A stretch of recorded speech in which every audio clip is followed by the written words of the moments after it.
Good evening all of one. Today we will discuss about the marketing segmentation कि marketing segmentation क्या होता है. आज हम इसके बारे में पढ़ेंगे. Market segmentation is the process of dividing the market of potential customer into the group or a segment.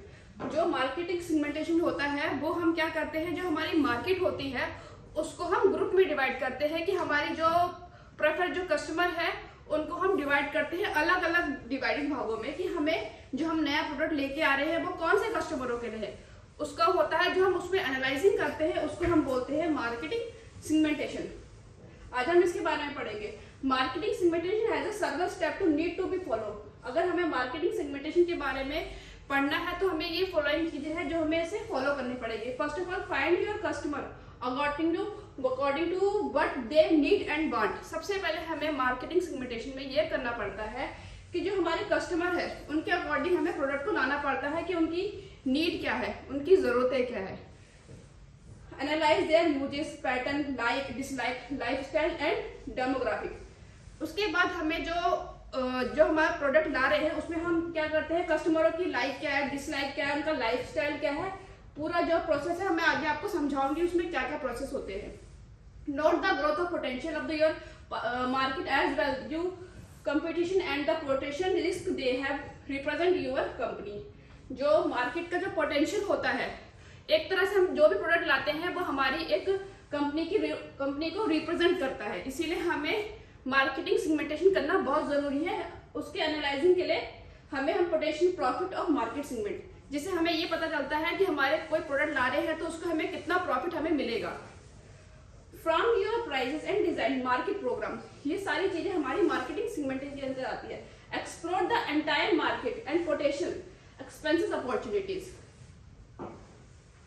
जैसे कि आपको एक ग्रुप देख रहे हैं, ये पूरा एक कस्टमर है, लेकिन इसमें हम मार्केटिंग सेगमेंट में क्या कर देते हैं, जो ग्रुप को हम अलग अलग डिवाइडेड में अपने कस्टमरों को बांट देते हैं. जैसे कि ब्लू लाइन पे हमने एक अलग कस्टमर को डाल दिया है, लाइट ब्लू में हमने अलग कस्टमर कर दिया, येलो में हमने अलग कर दिए, और ये जो पर्पल कलर है उसमें हमने अलग कस्टमर कर दिया. एक्चुअली में ये हमने कस्टमर के पोटेंशियल से रिलेटेड या फिर लाइफ स्टाइल से रिलेटेड जो भी आप करोगे उसके अकॉर्डिंग इसको डिवाइडेड कर दिया जाता है. चाहे वो एज हो गया, जेंडर वाइज हो गया, जो भी हमारा प्रोडक्ट होता है उसके अकॉर्डिंग हमें पब्लिक को ग्रुप वाइज कंसीडर करते हैं. अब मैं आपको बताऊं कि हाउ टू आइडेंटिफाई, कैसे हम मार्केटिंग सेगमेंट को आइडेंटिफाई करते हैं. सबसे पहले, this is the everything you need to know the about the 6 type of segmentation. हमारे पास 6 मार्केट के सेगमेंटेशन है जिससे हम प्रोडक्ट की जो हम लाने वाले हैं उसके बारे में पता करते हैं. पहला होता है डेमोग्राफिक, फिर होता है geographic, physiographic, behaviour, need based and transactional based. अब मैं आपको इन चीजों के बारे में ब्रीफली बताऊंगी कि इनके बारे में क्या क्या है सेगमेंटेशन में. ये तो इसके टाइप हो गए. सबसे मेन ये 4 होते हैं, उसके बाद में नीड बेसिस होता है, लास्ट में दूसरा ट्रांजेक्शन वाला होता है, पर जो मेन होते हैं ये 4 होते हैं. पहले हम पढ़ेंगे आपको डेमोग्राफिक सेगमेंटेशन क्या होता है. डेमोग्राफिक सेगमेंटेशन में separate your audience who they are depending whether you are B2B और B2C. B2B मतलब क्या होता है, बिजनेस टू बिजनेस. जो हम प्रोडक्ट को सेल करते हैं, बिजनेस टू बिजनेस को सेल करते हैं. लाइक किसी जैसे कंपटीटर हो गया, उसको हम अपना जो टेक्निकल सेल कर रहे हैं. लाइक एग्रोकेमिकल कंपनी में ही ले लीजिए कि जैसे HPM केमिकल ने भारत एग्रो को कोई अपना प्रोडक्ट बेचा, तो उसमें हमें क्या होगा, हमें उसमें अलग चीजों का वेरिफिकेशन करना पड़ेगा.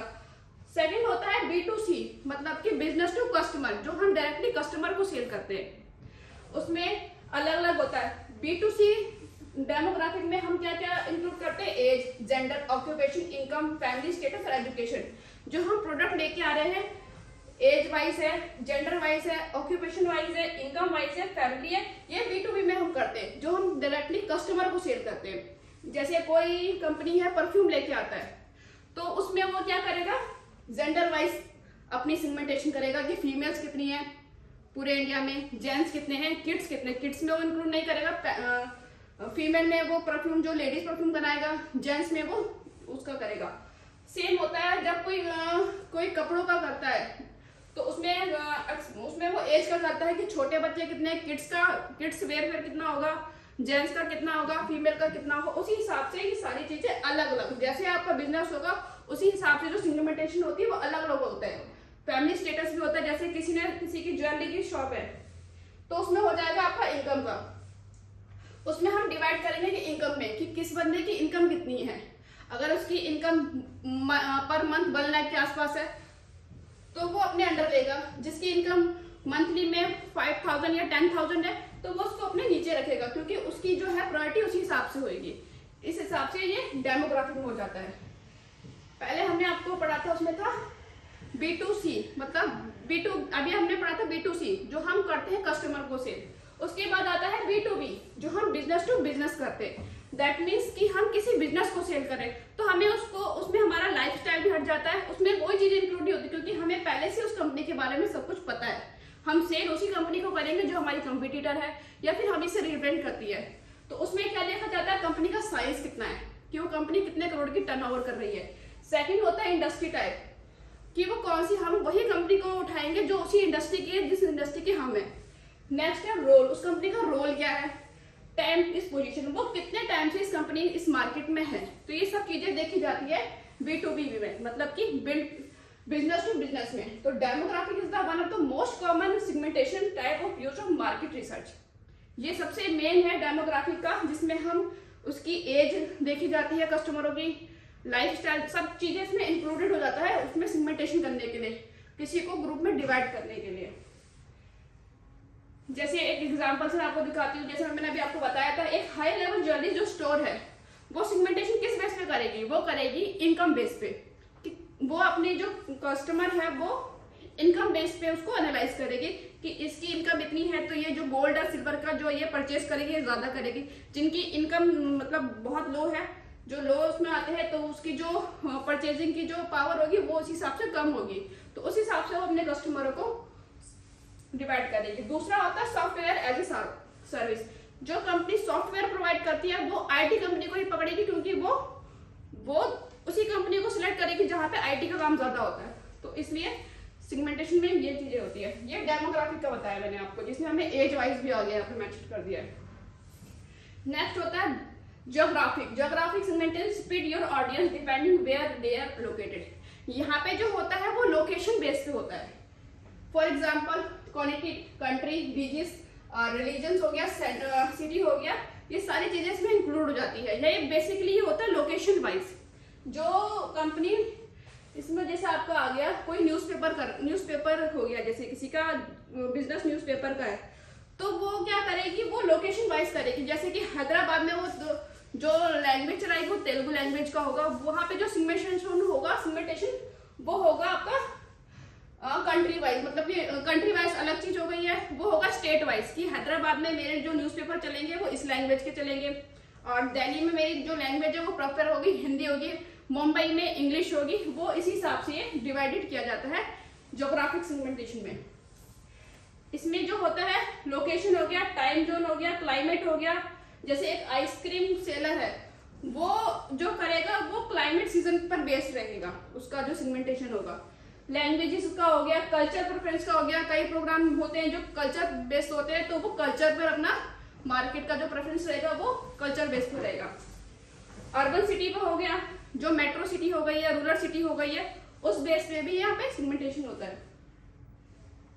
Segmentation is the best way when the customer located influence their purchase decision। जो सेगमेंटेशन में होता है वो कस्टमर को इन्फ्लुएंस किया जाता है उसके परचेज डिसीजन को बदलने के लिए। जो परचेज को करे उस हिसाब से हमें एनालाइज करना पड़ता है अपने प्रोडक्ट को। यहाँ पे दिखाया जाए अलग अलग कंट्री के अलग अलग चीजों की जो रिक्वायरमेंट होती है वो अलग अलग होती है। फॉर एग्जाम्पल ज्योग्राफिक सेगमेंटेशन का एक आइसक्रीम जो मैंने आपको बताया, ice cream company segmentation is a country by how different regions are the targeting दो स्पेशल। वो एक टारगेट ऑडियंस ढूंढती है। सेगमेंटेशन में तो हम ग्रुप बना देते हैं कि इसका लाइफ स्टाइल अलग है, इनका अलग ग्रुप हो गया, इनकी इनकम अलग है तो इसका अलग ग्रुप हो गया। सब चीजों को ग्रुप करते हैं। उसके बाद जो सेगमेंटेशन के बाद जो काम शुरू होता है टारगेट, कि ये वाले इसमें जो ग्रुप तो बन चुके हैं पर मेरा जो बिजनेस है इन सारे ग्रुपों में से मेरा कौन सा, जो मेरी जो ऑडियंस है वो कौन सी है, तो उसको बोलते हैं टारगेट ऑडियंस जो डिसाइड करते हैं। यहाँ पे आ गया फिजियोग्राफिक सेगमेंटेशन। फिजियोग्राफिक सेगमेंटेशन में separate your audience their personality. यहाँ पे जो होता है कस्टमर की पर्सनैलिटी के ऊपर काम किया जाता है, जैसे कि उसका इंटरेस्ट क्या है, उसकी वैल्यू क्या है, उसकी लाइफ स्टाइल क्या है। इसमें सारी चीजों का सेगमेंटेशन किया जाता है, सारी चीजों को रिव्यू, उसका पूरा रिव्यू किया जाता है। उसके बाद जो है हम प्रोडक्ट को एनालाइज करते हैं। अपना लाइफ स्टाइल हो गया, ओपिनियन क्या है, इंटरेस्ट क्या है, एक्शन क्या है, सोशल स्टेटस क्या है, ये सारी चीजें हमारी ऑडियंस के बेस पर होती है। ये सारे उसके एग्जाम्पल है। फिजियोग्राफिक मार्केट सेगमेंटेशन तो one of the most effective segmentation method other than demographic segmentation and geographic. The behavior segmentation example of the such transit and the social status, daily activity, food habit and opinion of, ये सब चीजें जो हो गई, जैसे किसने restaurant वगैरह खोला है, वो जो होती है उसकी लाइफ स्टाइल का हो गया, कस्टमर का टेस्ट कैसा है, उस बेस पर ये तैयार किया जाता है data. Example Coca Cola target both gender with the wide variety of the drinks, this is the market is relatively large and open the both of in physiographic segmentation and Coca-Cola buyer are the divided into the two different group on the basis of lifestyle and personality. जो Coca Cola जो company है वो उन्होंने life style जो मतलब हमारे जो public उनकी लाइफ स्टाइल और उसकी पर्सनैलिटी के ऊपर जो है ग्रुपों को डिवाइड किया जाता है। यहाँ पे दिखा रखा है कि एक कंपनी जो है डेमोग्राफिक और फिजियोग्राफिक दोनों तरह से अपने कस्टमरों को डिवाइड करती है कि age, gender, occupation, location, education और मैरिटल स्टेटस हो गया, उसकी पर्सनैलिटी हो गई, लाइफ स्टाइल हो गया, एटीट्यूड हो गया, वैल्यू हो गई, इंटरेस्ट हो गया और बिलीफ्स हो गया। ये सारी चीजों से हम कस्टमरों को डाटा तैयार करते हैं। इसका ऑडियंस सेगमेंटेशन में आ गया ज्योग्राफिक, डेमोग्राफिक और फिजिक, ये जो सबसे मेन है, जिसमें हम पूरे जो हम अपने जो पब्लिक है उनको अलग अलग डिवाइडेड में डिवाइड करते हैं। बिहेवियर में आ जाता है जो हम अपने प्रोडक्ट की जो अवेयरनेस है वो कितना कर रहे हैं, अवेयरनेस ऑफ द बिजनेस, हमें जो प्रोडक्ट लेके आ रहे हैं उसकी अवेयरनेस हमें पूरे मार्केट में फैलानी पड़ती है कि हमें नया प्रोडक्ट ला रहे हैं, उसके बारे में पूरी डिटेलिंग जो है हमें अपने कस्टमरों को अपने पूरे जो भी है देनी पड़ती है, ताकि जो उसका इंतजार जो है पूरा लोग वेट करें कि तुम नया प्रोडक्ट ला रहे, तुम इतनी अवेयरनेस अपनी मार्केट में फैलाओ ताकि लोगों को इंतजार रहे कि हाँ ये वाली कंपनी ये वाला प्रोडक्ट लेके आने वाली है। तो प्रीवियस परचेज देखी जाती है, परचेज पैटर्न देखे जाते हैं, यूजेस लेवल देखा जाता है, प्रोडक्ट की नॉलेज और प्रोडक्ट की सर्विस और रेटिंग देखी जाती है। प्रोडक्ट की रेटिंग का मतलब है जब भी हम किसी को सेल करते हैं तो एक रेटिंग सिस्टम दिया जाता है कि आपने ये परचेज हमसे करा है तो आप इसको 1 to 5 स्टार दीजिए। जिस हिसाब से अगर वो 5 स्टार देता है तो जितने कस्टमरों ने 5 स्टार दिया जाता है उसको हम अपने प्रोडक्ट की उससे हम अपनी चेक करते हैं कि हमारा प्रोडक्ट कितना अच्छा जा रहा है, कितना लो जा रहा है, तो उस हिसाब से हम इसमें बिहेवियर सेगमेंटेशन आता है। पूरा ही लाइफ स्टाइल दिखा दिया है, फिर बिहेवियर दिखा दिया, ये पूरा आपको जो शो कर रहा है ये कर रहा है बिहेवियर सेगमेंटेशन के। What is the behaviour segmentation? Behaviour जो होता है, बिहेवियर में सेगमेंटेशन में involve the grouping consumer on the basis of their behaviour during all touch point of the customer journey including how they make their purchasing decision. Behaviour में customer का पूरा जो है चीजें चेक करी जाती है कि कस्टमर की परचेज करने की जो अवेलेबिलिटी है वो कितनी है, वो कितना एक प्रोडक्ट को परचेज कर रहा है, उसकी इनकम का क्या, इसमें सारी चीजें इंक्लूड की जाती है बिहेवियर सेगमेंटेशन में। For example, behavior data is useful because they related directly how to someone interact with your brand and product. Because of this, it can be help your market more effective to them. Behavior में देखा जाता है कि जो हमारे customer है वो हमारे प्रोडक्ट को कितना रिलेट कर रहे हैं, कितना उसमें रिस्पॉन्स कर रहे हैं, कितना उसको वो परचेज कर रहे हैं, वो सारी चीजें इस सेगमेंटेशन में इन्वॉल्व होती है। इसमें एक तरह से वो क्या किया जाता है, ए local restaurant segment is the audience data of purchasing the pattern specified when the purchase was made. This is allowed to investigate to lunch time audience compared at dinner and time. एक restaurant में क्या किया जाता है, एक lunch time में वो अपना ऑडियंस चेक करेगी कि लंच टाइम में मेरे पास कितने लोग आ रहे हैं और डिनर में कितने लोग आ रहे हैं, तो उस हिसाब से वो अपना बिहेवियर का डिसाइड करती है। नीड बेसिस में होता है जो कस्टमर बिल्कुल डिसाइडेड होते हैं कि उन्हें जो शॉप पे जाकर सीधा यही प्रोडक्ट परचेज करना है, उनका माइंड ऑलरेडी सेट होता है उन्होंने किसी शॉप में जाकर क्या परचेज करना है, उनको ब्रांड डिसाइडेड होता है कि उनको यही ब्रांड खरीदना है, उनको अपनी रिक्वायरमेंट पहले से पता है कि हमें ये रिक्वायरमेंट है। तो नीड बेसिस कस्टमर उनको अलग किया जाता है कि ये जो कस्टमर है ये वाली क्वांटिटी और इस ब्रांड का और इस वैल्यू पर ये परचेज करेंगे। तो ये नीड बेसिस कस्टमर हो जाते हैं, जो अलग से हम ग्रुपिंग करते हैं जिसकी।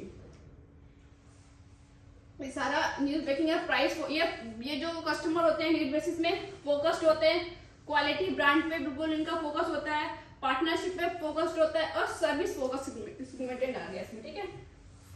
नीड बेसिस में ये सारी चीजें आ गई है, परफॉर्मेंस आ गई है, सारी चीजें इसमें होती है, डेमोग्राफी भी इसमें आ जाती है और ये फॉर्मोग्राफी भी सारा इसमें आ जाता है।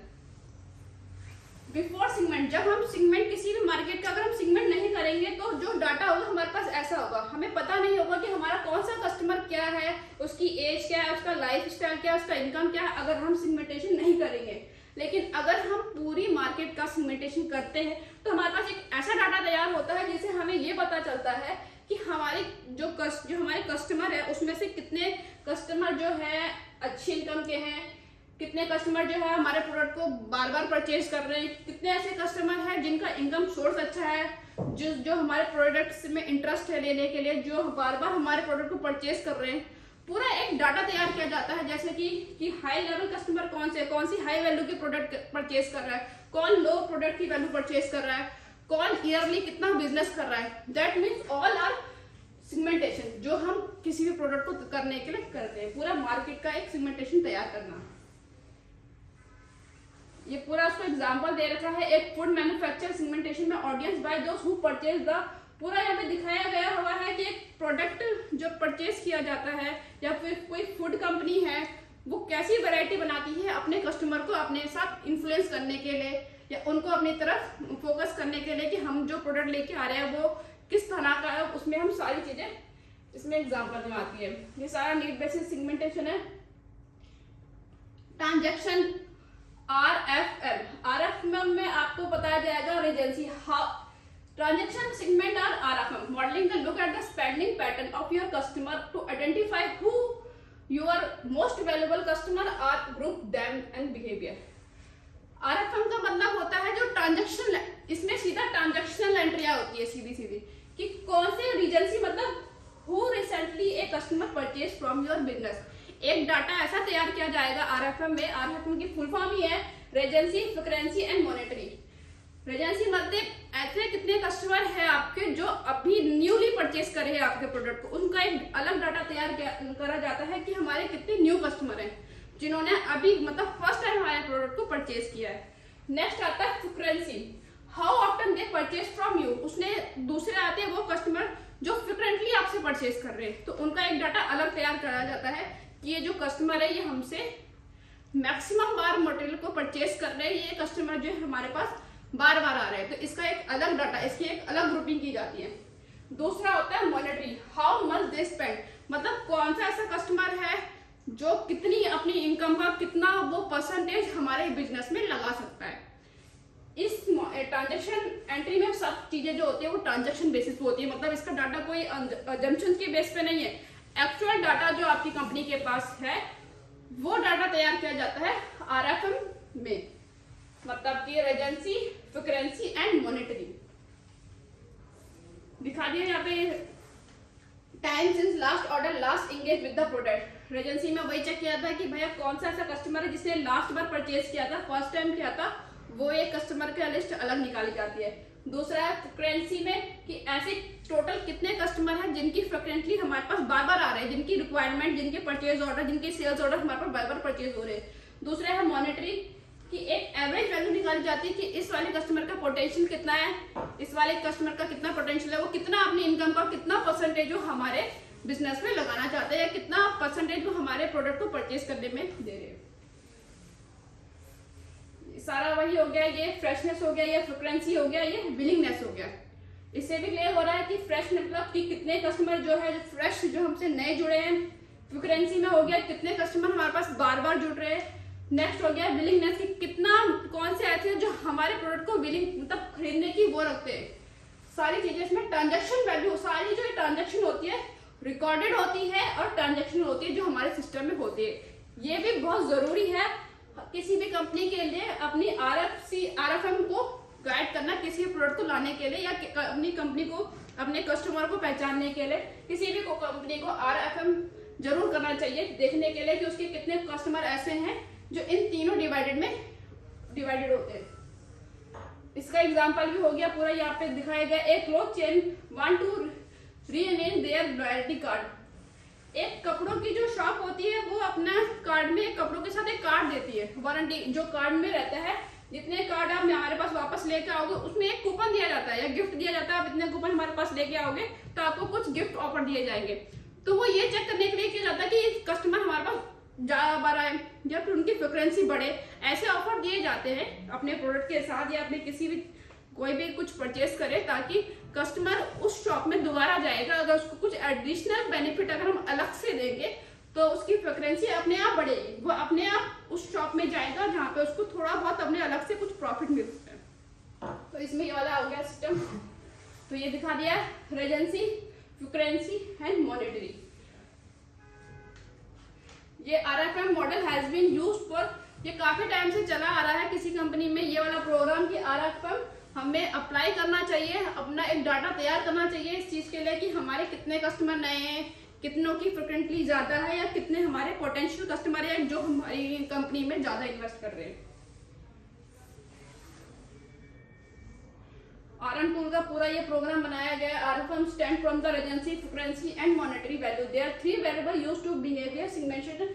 सारी चीजें इसमें ऐड होगी, उसका बिहेवियर भी कस्टमर का ऐड होगा, सारी चीजें इसमें इंक्लूडेड होती है जो हमने अभी पीछे पढ़ी है कि क्लोज की हमारा जो कस्टमर हो हमको बेटर एक्सपीरियंस, जो हमें अपने कस्टमर को ऐसा बिलीव करवाना है कि क्रिएटिव बेटर एक्सपीरियंस कि उसके हमारे साथ काम करने पे या हमारा प्रोडक्ट परचेज करने पे उसे बेटर एक्सपीरियंस मिले। और उसको ऐसे ऑफर देना चाहिए कि कस्टमर को कि वो हमारे साथ जुड़ा रहे और खुश रहे। हमें ऐसे एडवर्टाइजमेंट करना चाहिए या फिर कोई ऐसे स्कीम निकालनी चाहिए अपने प्रोडक्ट के साथ कि उसकी कस्टमर की जो फ्रिक्वेंटली है परचेज करने की वो और बढ़े। हमें मेन फोकस उसी में करना चाहिए कि जो कस्टमर हमारे पास जुड़े हुए वो हमसे जुड़े ही रहे और ताकि हम नए कस्टमर और बने। ऐसे ऑफर प्रोवाइड कराए जिससे ऐसी अवेयरनेस फैलाए अपने प्रोडक्ट के बारे में, अपने प्रोडक्ट की डिटेल खुद ही मतलब पूरा एक अंदर से व्यू करो कि हमारा जो ये प्रोडक्ट नया आ रहा है या जो पहले चल रहा है उसकी डिटेलिंग कस्टमरों को इस तरह। ये सब आता है B2C, मतलब कि जो हम बिजनेस टू कस्टमर को करते हैं डायरेक्टली, जो कस्टमर को बिलिंग होती है। ऑल द सारा डाटा वही है। All the information you need to for RFM segmentation is the already in your historical transaction. सारा डाटा RFM में जो होता है सिस्टमेटिक होता है, सारा आपके पास डाटा आपके सिस्टम में होगा। तो इसको रिव्यू करने में आपको ज्यादा प्रॉब्लम नहीं होगी और आपको रिव्यू करने में भी बहुत इजीली रहेगा। ये सारा आपको दिखाया गया है। रेजेंसी जो नए कस्टमर बनते हैं, फ्रिक्वेंटली कितने बार परचेस करते हैं, मॉनिटरिंग सेम वही है कॉन्सेप्ट आपका। The RFM model is a behavior segmentation method to allow you to segment and analyze the customer basis। ये सारा चीजें जो होता है कस्टमर बेस पे होता है। पर्टिकुलर एक कस्टमर को रिव्यू करा जाता है कि वो कस्टमर हमारे लिए नया है या फिर वो कस्टमर के इनकम कितनी है, पूरी चीजें इसमें रिव्यू होती है। तो यही हमारा मेन कॉन्सेप्ट होता है recency, frequency and monitoring. Step by step guide, सारा चीज फिर से वही दिखाएगा। Recency show you how to recently a customer, जो हमने पीछे पढ़ा था पूरा इसमें डिटेलिंग में दिया गया है।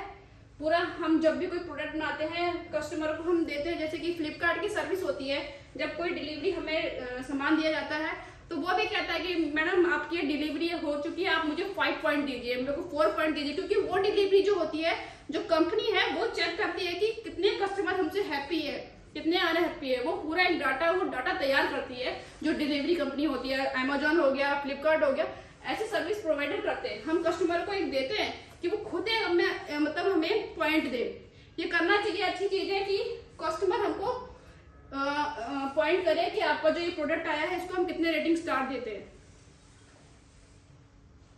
For the example if your star has over, जैसे हमारे पास जो पॉइंटिंग के जो स्टार है 5 स्टार वाले कस्टमर हमारे पास ज्यादा होगा, इन द सेंस कि जो हमसे जो हमारे प्रोडक्ट से कस्टमर क्या है बहुत ही ज्यादा हैप्पी है।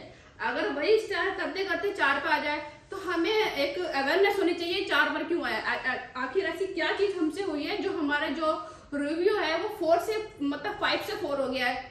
तो ये टेंशन वाली बात है, इसमें हमें रिव्यू करना चाहिए जिससे हमें हमारे बिजनेस पे बहुत इम्पैक्ट पड़ेगा, हमें उस चीज को रिव्यू करके हम उसको सुधार सकते हैं कि आखिर हम ऐसा क्या करें जो 4 से हम दोबारा से उस चीज को 5 पर लाए अपने पॉइंट्स को। तो कस्टमर रेटिंग बहुत जरूरी है।